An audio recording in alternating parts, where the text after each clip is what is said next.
We have a crisis in the world, tremendous crisis, and also crisis in our consciousness, in us. I see the urgency of change, radical revolution, mutation in the mind. I see it. It is necessary. There is complete quietness of the mind, and that which is silent has vast space. Only then that which is nameless comes into being. This is Urgency of Change, the Krishnamurti podcast.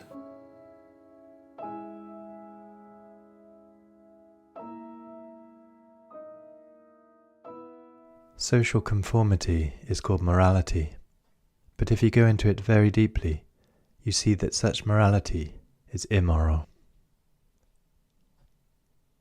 Hello and welcome to episode 161 of Urgency of Change. Each episode of the Krishnamurti podcast is compiled from carefully chosen extracts from our archives, representing different approaches to many of the fundamental issues and questions we all face in our lives. This week's theme is morality. Upcoming themes are cause and effect, frustration, and gurus. This is a podcast from Krishnamurti Foundation Trust. Please visit our updated website at kfoundation.org, where you can find a new introduction to Krishnamurti, a growing collection of articles, a new photo gallery, a wide selection of quotes, and a new index of topics for easy access to carefully selected texts and recordings. The online store stocks all available Krishnamurti books and ships worldwide. You can also find our regular quotes and videos on Instagram, TikTok, and Facebook at Krishnamurti Foundation Trust. If you enjoy the podcast, please leave a review or rating on Apple Podcasts, which helps our visibility. This week's episode on morality has 4 sections. This first extract is from Krishnamurti's first talk in Madras 1971, titled Our Social Morality is Immorality. What is actually happening outwardly? Not only in this country, but all over the world, what actually is taking place? Not the interpretation or the explanation or the causation of what is taking place, but what is actually happening. If a madman were to arrange the affairs of the world, he couldn't do better. Right? That's a simple, obvious fact. Sociologically, economically, culturally, there is disintegration.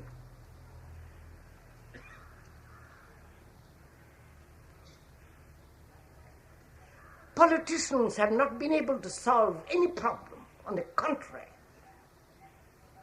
they are increasing them.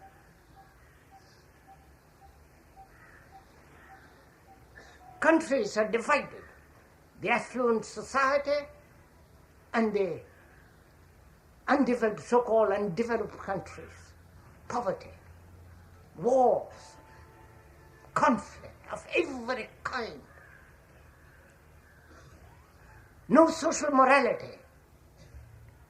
Because what is social morality is immorality. Therefore, that's gone too. There is no morality. All the religious organizations with their beliefs, with their rituals, with their dogmas are really separating people. Which you can see obviously. If you are a Hindu and I am a Muslim, we must be against each other. We may tolerate each other for a few days, but basically, inwardly, we are against each other.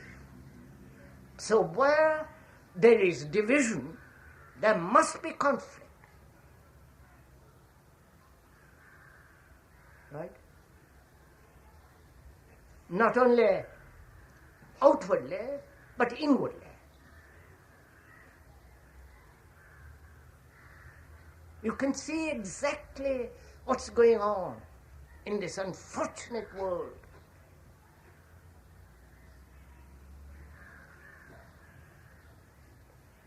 The extraordinary development of technology,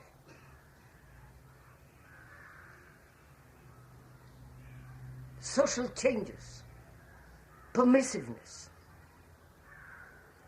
all that is going on.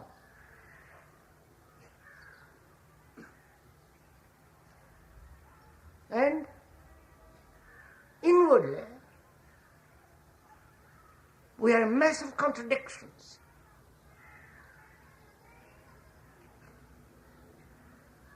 Please, as I said, do observe yourself. Watch yourself. Not what the speaker is saying. Listen to what the speaker is saying as a way of observing yourself.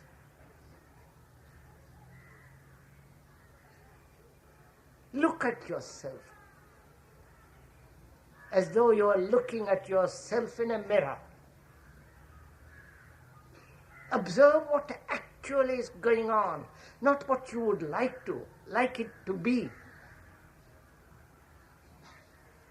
Actually. And you'll see, don't you,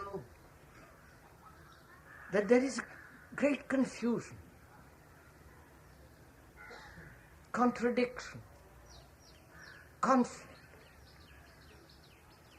great amount of sorrow, and the pursuit of pleasure. Ideologically as well as sensuously.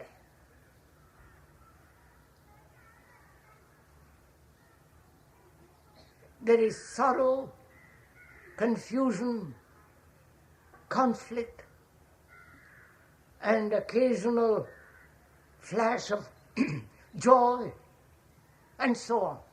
That is actually what's taking place.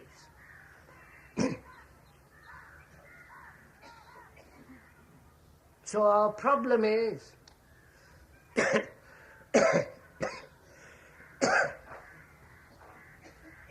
can all this be radically changed?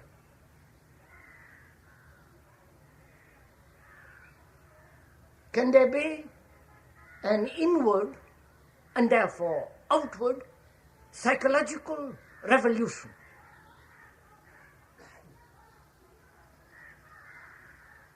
Because we cannot possibly go on with our old habits, with our old traditions, with our old capacities of thinking.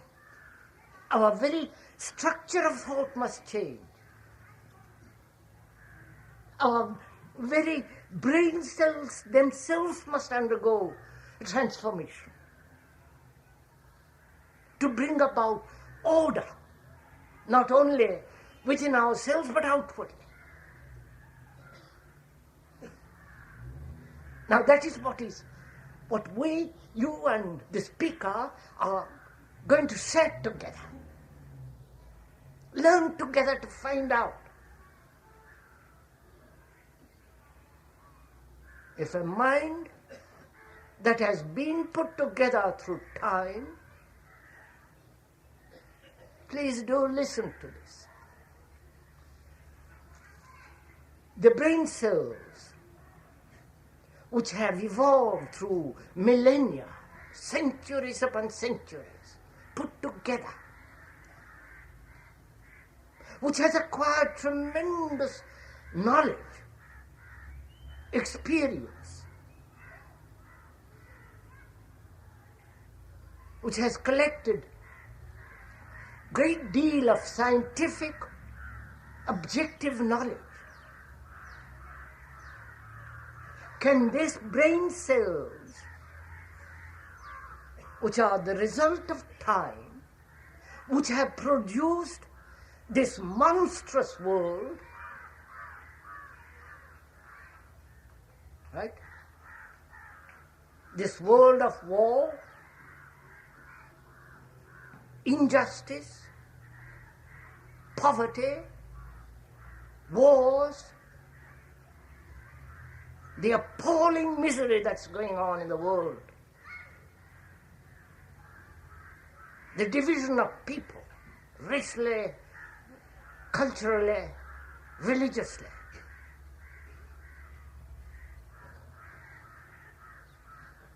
And all this has been produced by the intellect, by thought.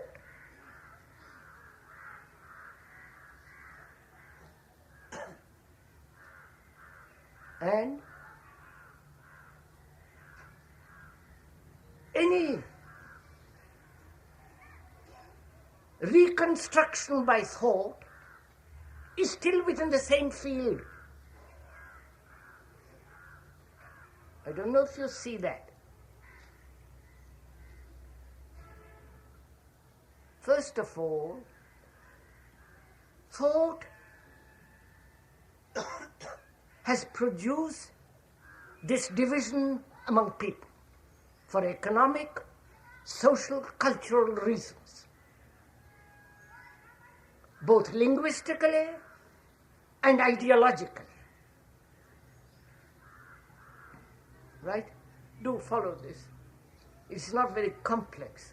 It's very simple. Because of its very simplicity, you will discard it. But if you observe, you will see for yourself very clearly that the intellect, with all its cunning reason, both objective and non-objective, this thought has brought about this condition, this state, both inwardly and outwardly. Right? Do we see this together? Your thought, the way you think, the way another thinks, the way you think as a Hindu, as a Buddhist, as a Christian, as a Muslim and communist, God knows what else. You are conditioned by the past and you think along those lines. And that very same thought tries to find a way out of this confusion. Right? And that confusion has been created by thought.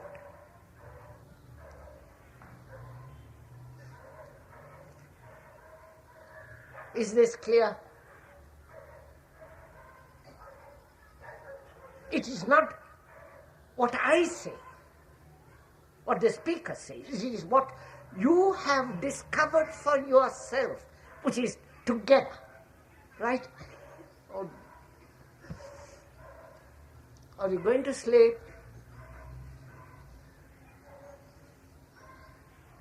Or are you listening with passion to find out? Because we've got to change. We can't go on as we are, lazily satisfied with little things, accepting certain doctrines as truth, believing in something about which you know absolutely nothing.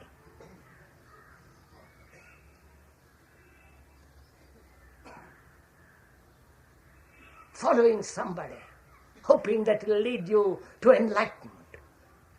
The various gurus with their concentration camps. Now don't laugh, do listen to this. This is so dreadfully serious.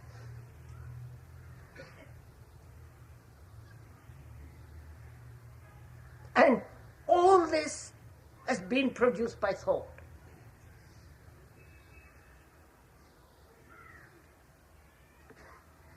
And thought is the response of memory. Right? Otherwise, if you had no memory, you couldn't think.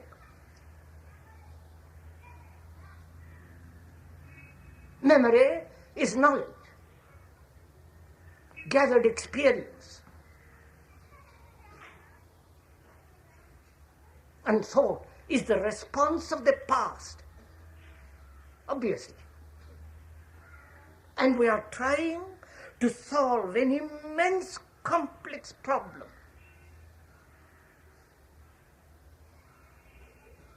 Of human relationship in terms of the past, which is thought, right? Do you get this? Are we moving together, or are you still a Hindu?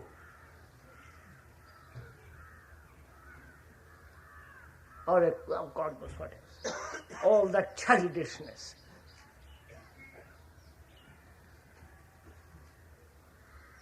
So, our question is, if you are at all serious, because it's only the serious person that lives. It's only the serious person that can understand totally this whole significance. Not the man who just casually takes interest for a few days and drops it. We are concerned with changing your daily life, not substituting one belief by another belief. We must negate everything that thought has put together.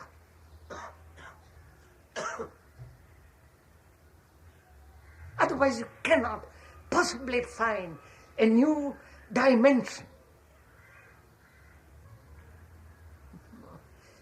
Are we going together? Are we? Please, don't agree. It's not a matter of agreement or disagreement. It's a matter of perception, seeing actually what is going on.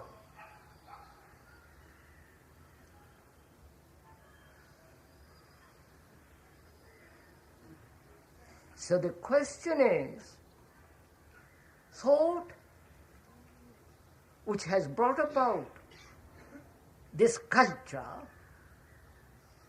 whether the Hindu, Christian, communist, what you will, and that thought which is the response of memory, which is knowledge,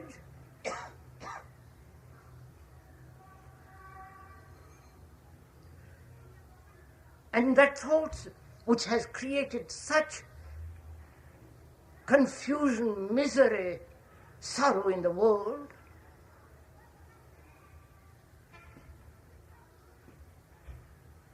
how can that very brain cells themselves which contain the memories undergo radical mutation?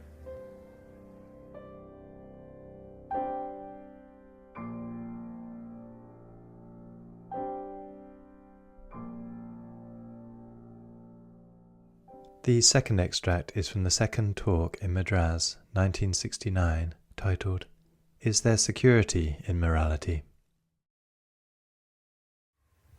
By observing oneself, one can see this phenomenon going on. How the brain cells are conditioned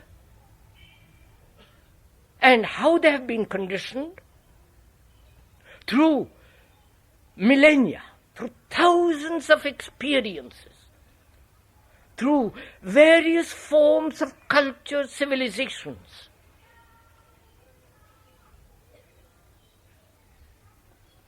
And it is essentially, its structure is essentially based on security. And it must have security. Otherwise it can't function like a highly precise machine.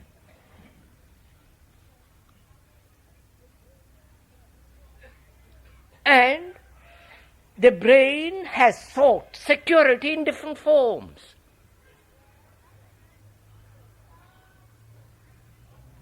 It has sought security in belief. That's why we all believe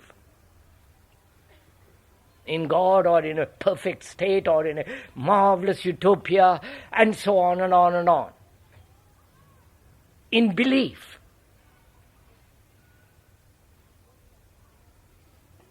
In tradition. When that belief or that tradition is questioned, there is resistance, because you are attacking at the very root of its security.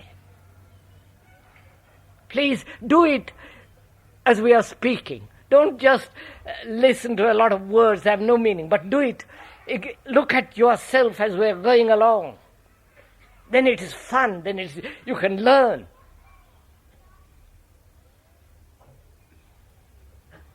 And where there is security in things that it considers secure, and that security is questioned, that belief is questioned, then there is fear, and therefore there is resistance. If you are a Hindu or a Muslim or whatever you like, a communist, you're bound to resist, because you have taken shelter in that. If your structure of the family or the social structure of morality is questioned, you resist. Don't you? You consider social morality perfectly all right, because it's highly respectable, and in that morality, the brain has taken security in a structure which it considers is moral. But that structure is utterly immoral. Social morality is no morality at all. So when you question that morality, because thought, the brain has taken security in it, you resist, and in resistance you divide, and conflict begins. Right? Are you following all this? So we say, one observes that any security, safety, protection, feeling of safety that thought has created and taken shelter in must inevitably create disorder. Right?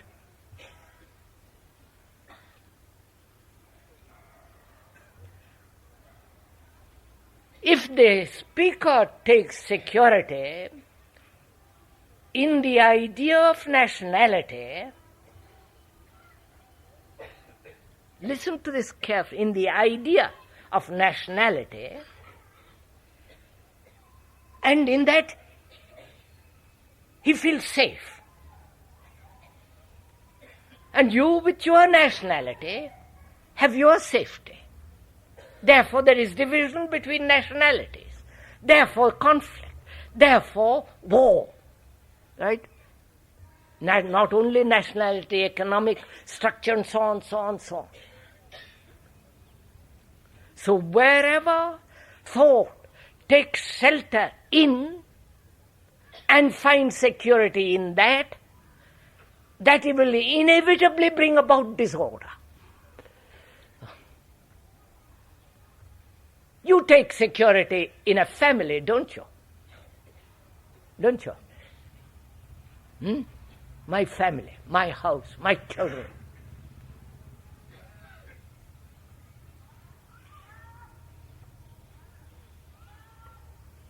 And what has that done in the world?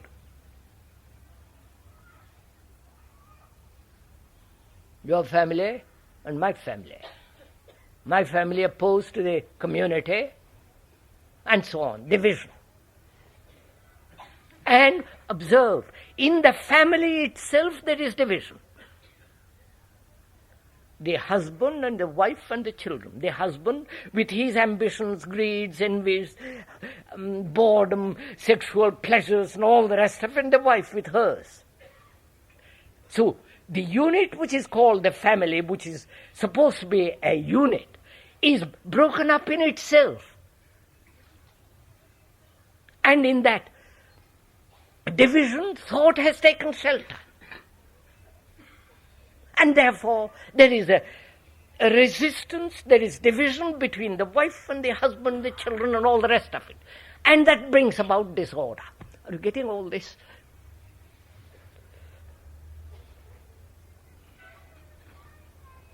Are we communicating with each other?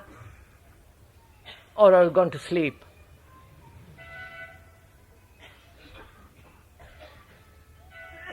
Unless you observe this in yourself, actually in yourself, you won't get the beauty of this. So then what is order? We see what security, how security has been brought about by the desire not to be hurt.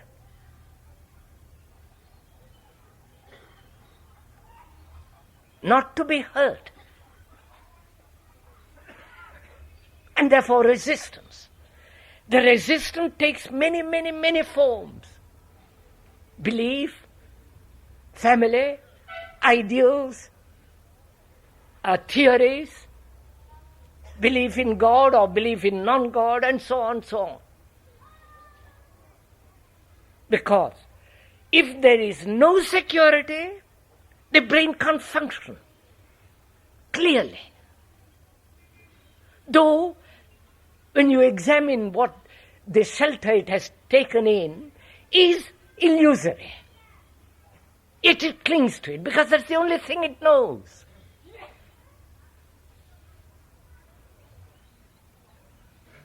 And in observing that, one discovers what is order. Right?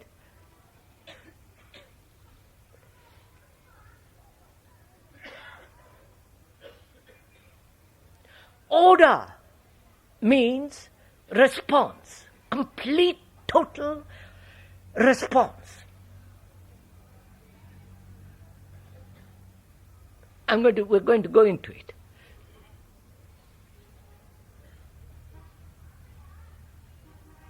Doesn't it mean that? Probably not to you. We'll go into it.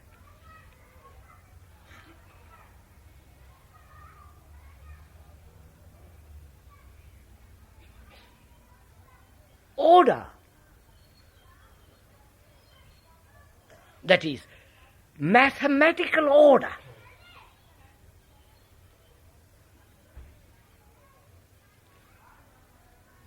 is only possible when we understand what is disorder. The positive, which is order, can only happen through the negation of disorder. Right? Do you understand, sir?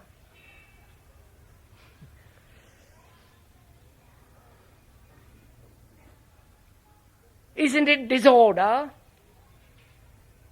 when the world is divided into nationalities, religious sects, different groups with their ideologies, different groups of gurus with their pupils, with their ashramas, which are really concentration camps, and so on and on and on and on. Divisions. Division implies resistance, and therefore confusion, therefore disorder. You getting this? So, in not putting aside disorder caused by division, you will never find out what is order. Because order is a living thing. And as we said, order is right and total response to any challenge.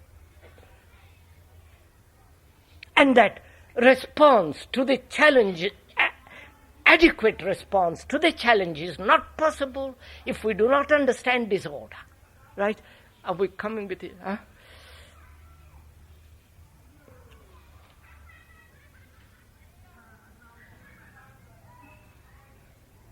Are we meeting each other? Even at least verbally?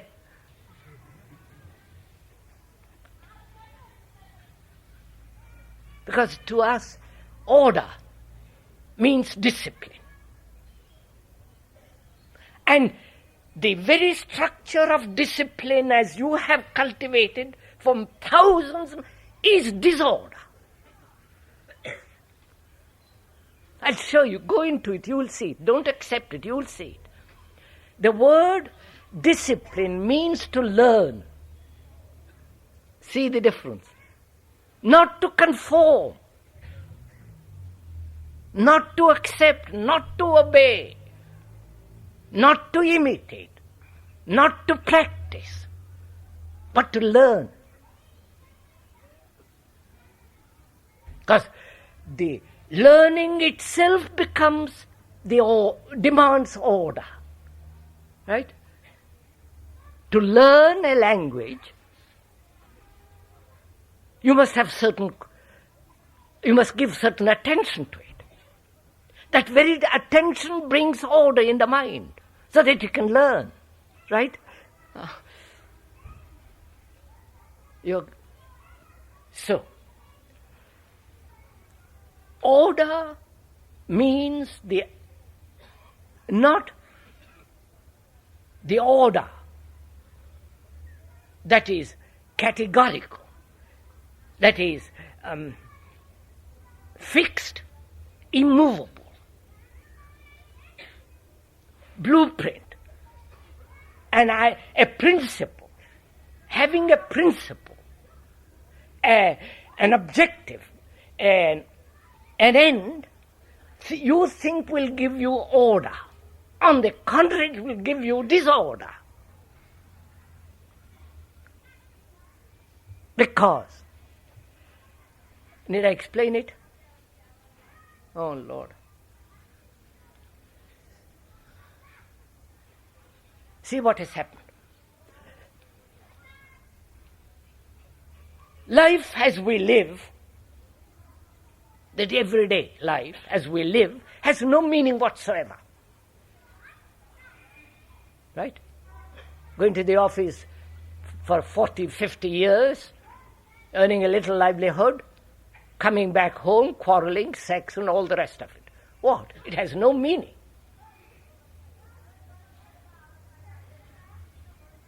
So, life have no, in itself, as we live, having no meaning, we want an end, a purpose, a goal. The more wonderful it is, the better it is. The more noble and spiritual and garlanded is more perfect. That is, the fact is one thing, the what is one thing, and the goal is another. And you have taken shelter in the goal because you don't understand living, which is what is. So there is a division between what is and what might be. So there is conflict. Therefore there is disorder. Right? So when you see that, they see the truth of it. It is order. So seeing the truth of it is the response to any challenge. Right? Because when you see something very clearly, you will respond totally, as you do when you see a danger. A physical danger, you respond instantly. And the instant response is order. You're getting the beauty of... Oh, no.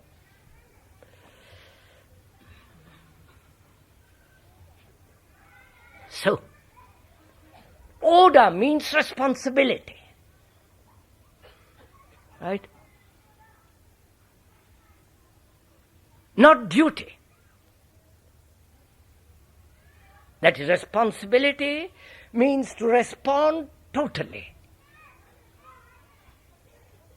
And you cannot respond totally, wholly to any challenge if there is a division between you and the thing in which you have taken shelter. Right?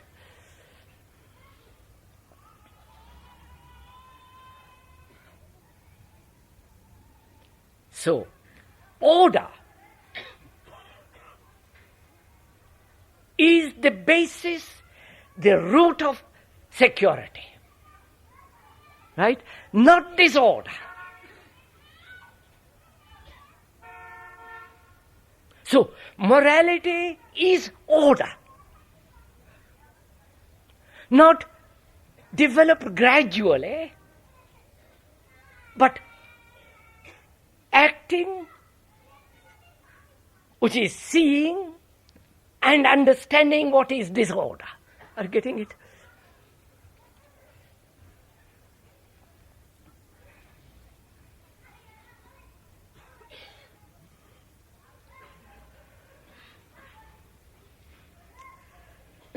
You know, order means love.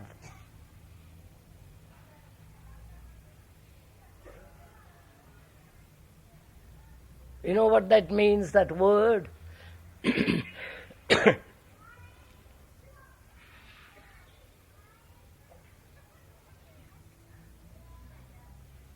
If you care for something,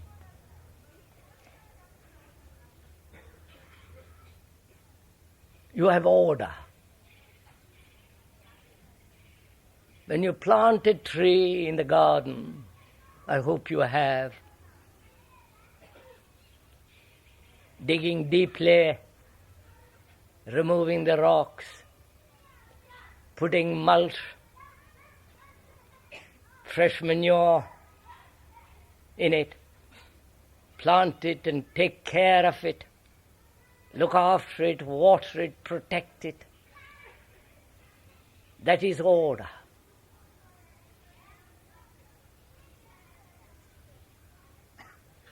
And which is virtue, therefore love.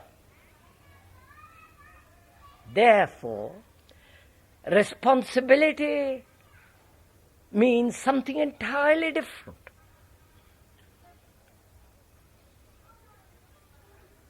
Our present responsibility is based on pleasure.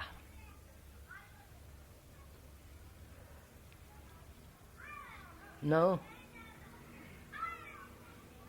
My family. I am responsible for my family. Are you?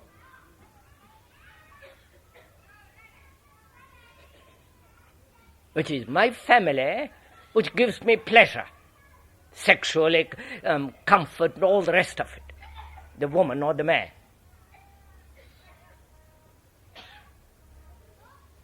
So the responsibility, which has become our morality, is based on pleasure.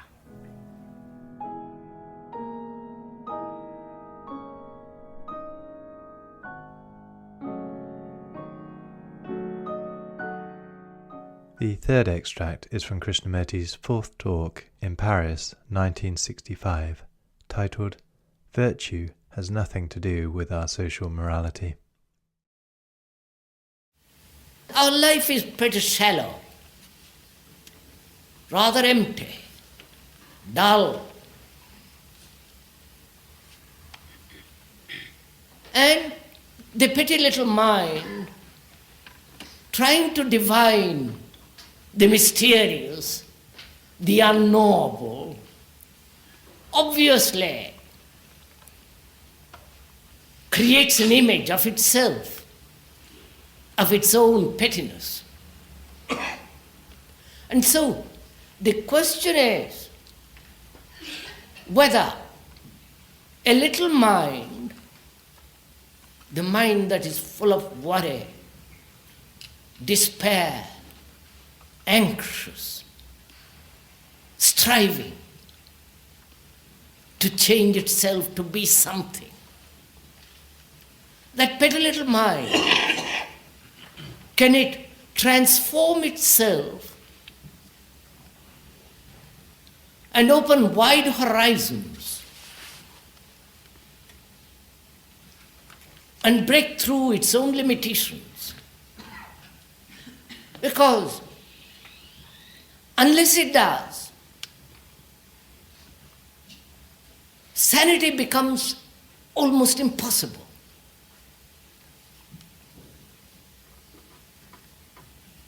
And sanity is order. Not only outwardly, but inwardly, inside the skin, as it were.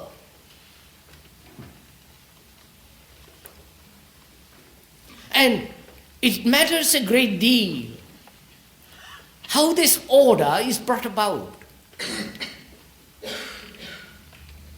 Because most of us are very disorderly inwardly. You may have a great deal of knowledge, orderly information, outward clarity, argument, purpose. But inwardly, most of us are confused, in conflict. And that's seen by the clever writers. The more they are in contradiction within themselves, the greater the strain and the tension, if they have a gift, produces all kinds of literature.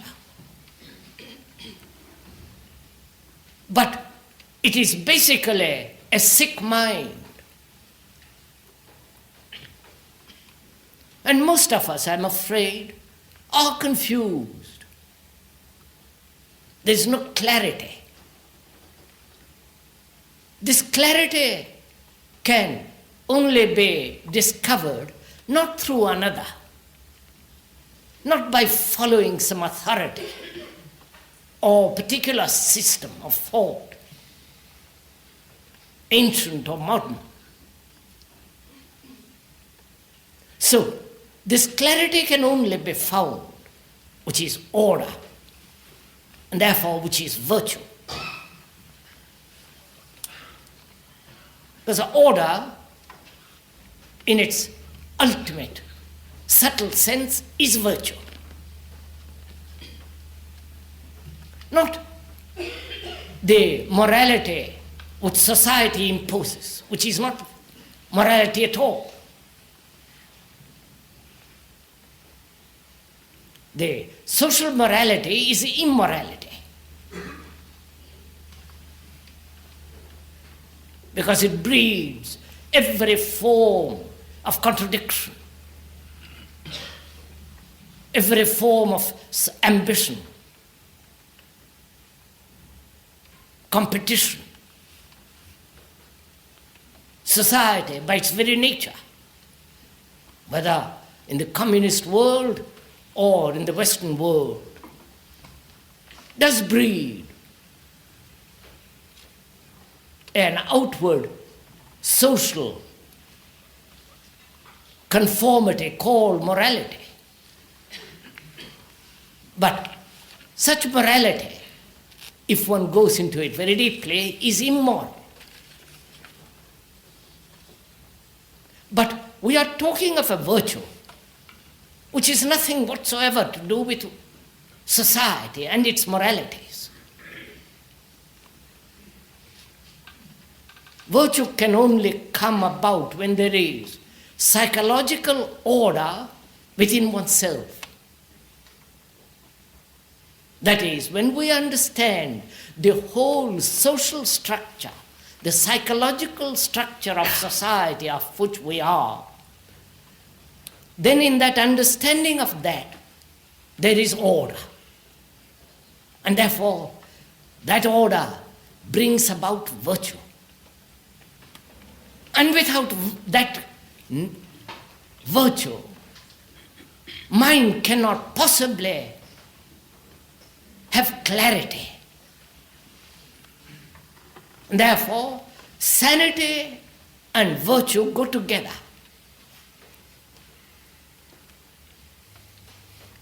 And I think it's very important to understand this. Because for most of us, virtue is a very tiresome thing, rather silly, old-fashioned. It is without much significance, especially in the modern world. Not that we are advocating immorality or this superficial morality, but we are inquiring together, I hope, into this question of what is true virtue.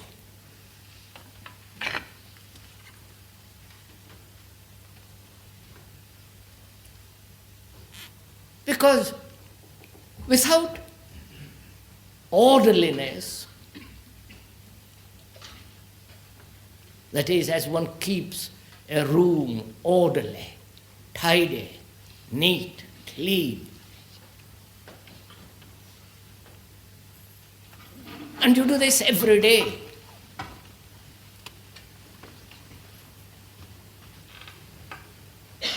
and so inward order demands much more attention, much more awareness of what is taking place inwardly. Being aware of all the thoughts and feelings, the open and the hidden secret desires and pursuits.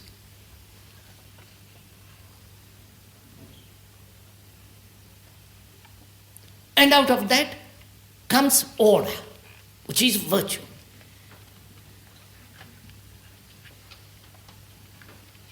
And if one inquires into virtue still more, one sees it is not a thing that you have it permanently. And that's the beauty of virtue. You cannot say, I have learned what it is to be virtuous and it's over.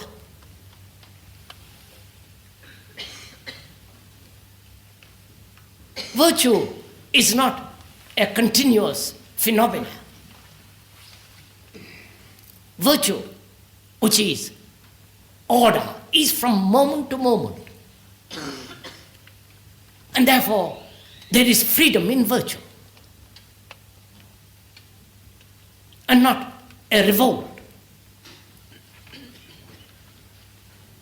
As we pointed out the other day,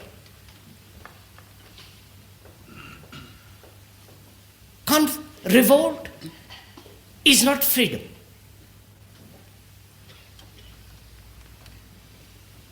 Revolt is still within the pattern of society. And freedom is outside the mold of society. The mold of society is psychological.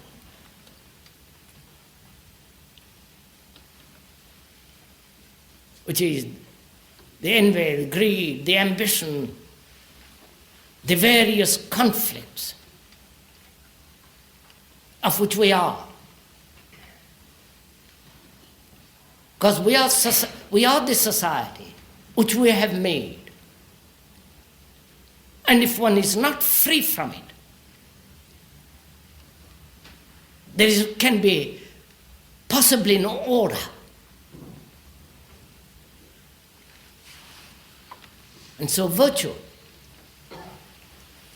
is of the highest importance because it brings freedom. And one must be free. That's what most people don't want. They may want political freedom to vote for some politician. But that's not freedom. Or the nationalistic freedom. But freedom is something entirely different.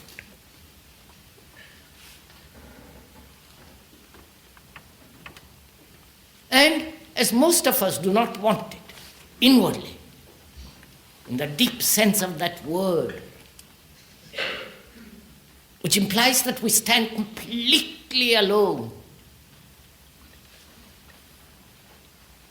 without a guide, without a system, without following, without authority. And that requires enormous order within oneself.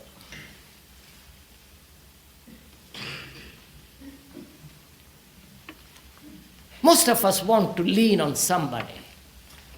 If it's not a person, then it's an idea, a belief, a way of conduct, a pattern set out by the society, by some leader, or by some spiritual person, or by oneself.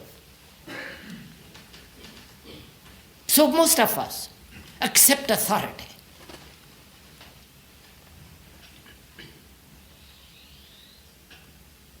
I think here one must be clear that the following of law of a country, of a group, or whatever it is not the following of authority. What we are talking about as authority is the fear of being alone,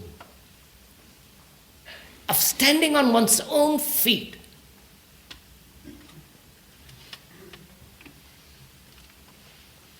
and not looking to anyone for the way of our own life, for our conduct, for inward clarity. Because authority breeds contempt. Authority breeds enmity. And the division between man and man. A man who seeks truth has no authority of any kind at any time. And that's one of the most difficult things to grasp and to be free of. Not only in the spiritual Western world, but also in the East. Because we think somebody else will bring about order in our life. A savior, a master, a spiritual teacher, and all that business, which is absolutely absurd. It's only we, through our own clarity, investigation, awareness, attention, we begin to learn all about ourselves. And out of that learning, out of that understanding, comes freedom, and therefore order, and therefore virtue.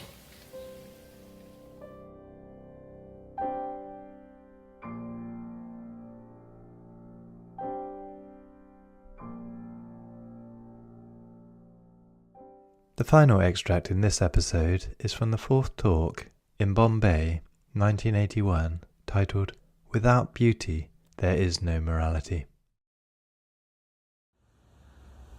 I would like to talk about beauty. Not the beauty of a face, or the dress,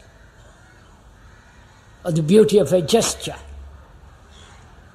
the beauty that lies in a word.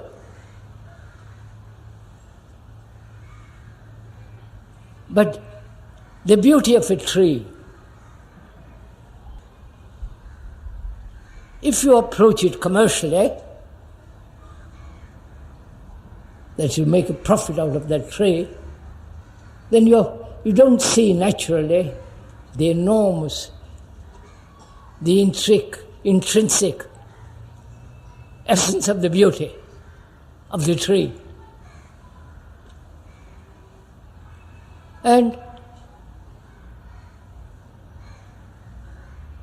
we consider beauty in a picture,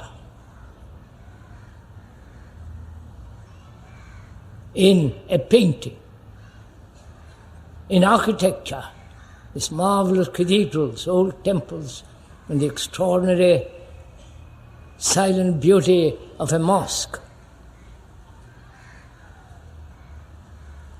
We pass them by. We never look at them with all our hearts and minds and feel the quality of a tree that is alone in a field. We have lost all that quality of perceiving beauty. We think beauty lies in a statue, in a building, in a woman or in a man.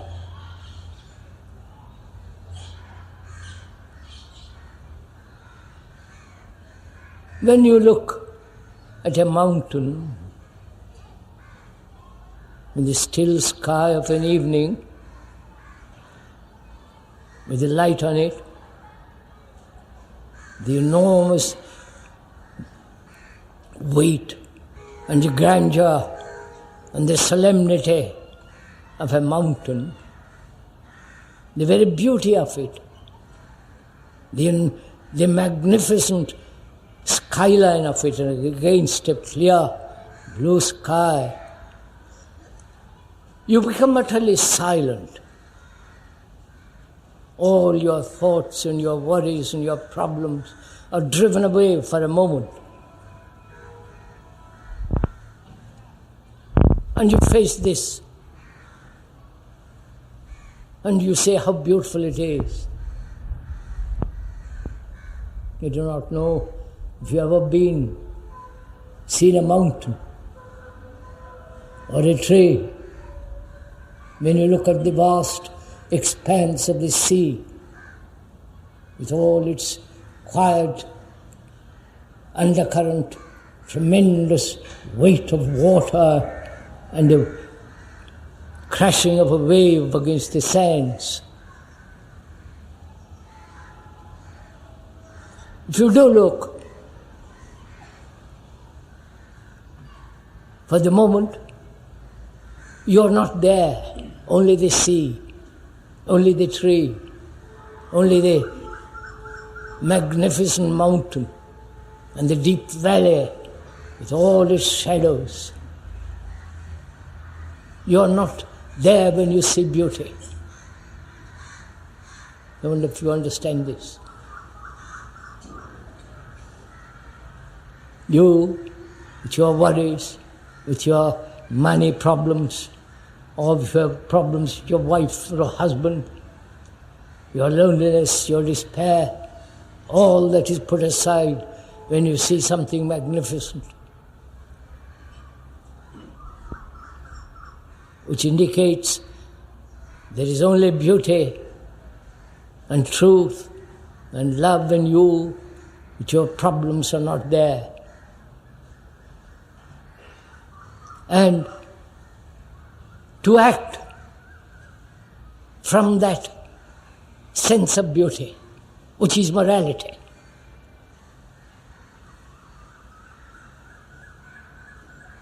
For us, morality is morals dictated by society, by the circumstances in which we live, or according to the sanctions, edicts of a religious establishment.